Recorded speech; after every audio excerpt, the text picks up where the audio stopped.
Chapter 15, Success. It was 6 a.m. just moments before go time.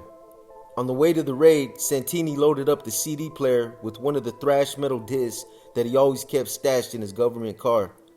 Listening to some amped up music before an operation cranked up loud had become a ritual for him. It helped get him in the right frame of mind. Today, he opted for Megadeth. Days like this were why Santini had gotten into law enforcement in the first place, to avoid a desk job and pursue something that involved some adrenaline.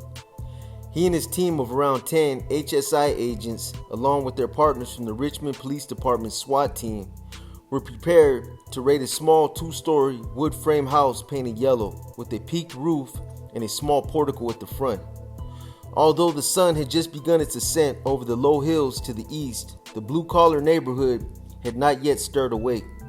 The target property was on a residential road that ran through a quarter-mile wide strip of land between Interstate 80 to the east and Interstate 580 to the west, with the waters of the Richmond Inner Harbor just beyond.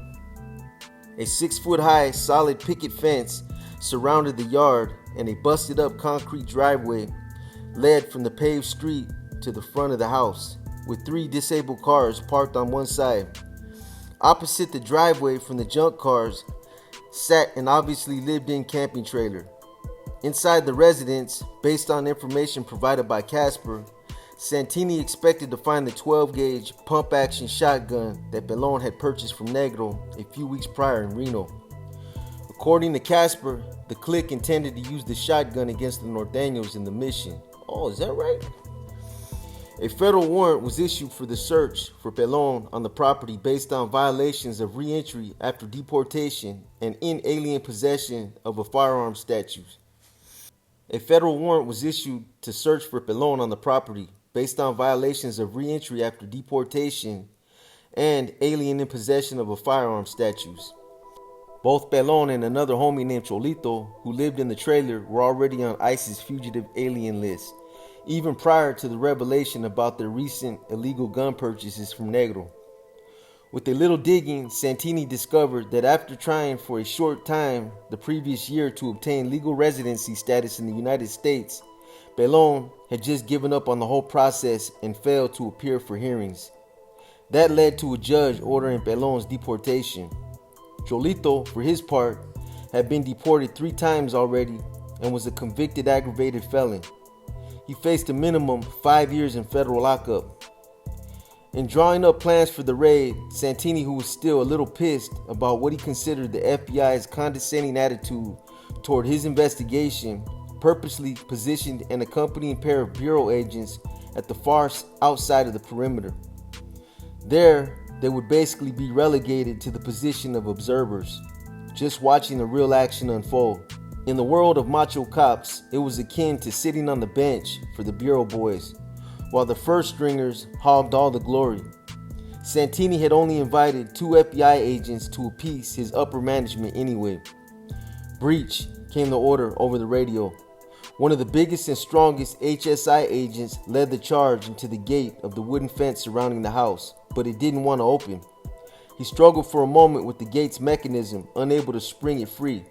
In a fit of adrenaline, the beefy agent began to kick and punch at the wooden gate like a crazy man, quickly reducing it to a splintered mess and making a hole big enough for the entry team to squeeze through in a mad rush. The RPD SWAT team sprinted to the main house on the property and quickly smashed down its front door. Inside the home's kitchen, an enraged pit bull let out a vicious stream of growling and barking as a woman attempted to restrain the dog on its leash. Seeing the SWAT team invading the home, the dog backed up and shook his body violently, slipping the collar, prompting one of the cops to shoot it in the head with a single round from his AR-15 assault rifle. The terrified woman, holding now an empty collar, reached her hands to her ears at the sound of the gun blast and turned away from the animal, whose rib cage rose and fell with its last reflective breath, blood oozing from its head wound onto the checkered linoleum floor. Upstairs, surrounded by the heavily armed team, Pelon raised his hands in surrender and was taken into custody without incident. In a bedroom, the search team found a shotgun that matched the description CASHAPP had provided of the weapon Pelon purchased from Negro, along with a couple of boxes of 12-gauge ammo.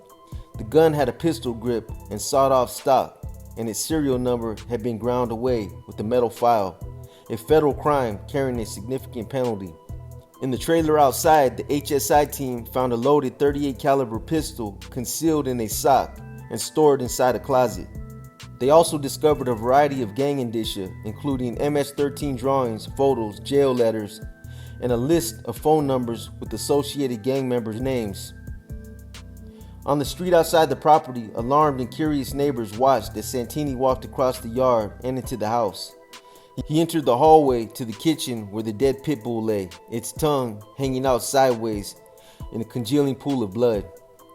The media arrived moments later and were just in time to observe the tactical unit drag the dog's carcass out of the driveway and wrap it in some sheets.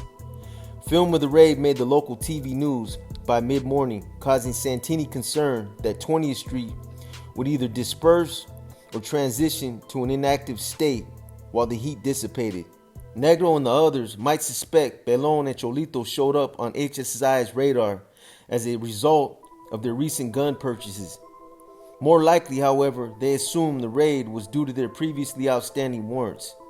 There was no reason for Santini not to continue working the gun seizing operation in the chain of the gang's trafficking network all the way to Negro, and he intended to keep pressing.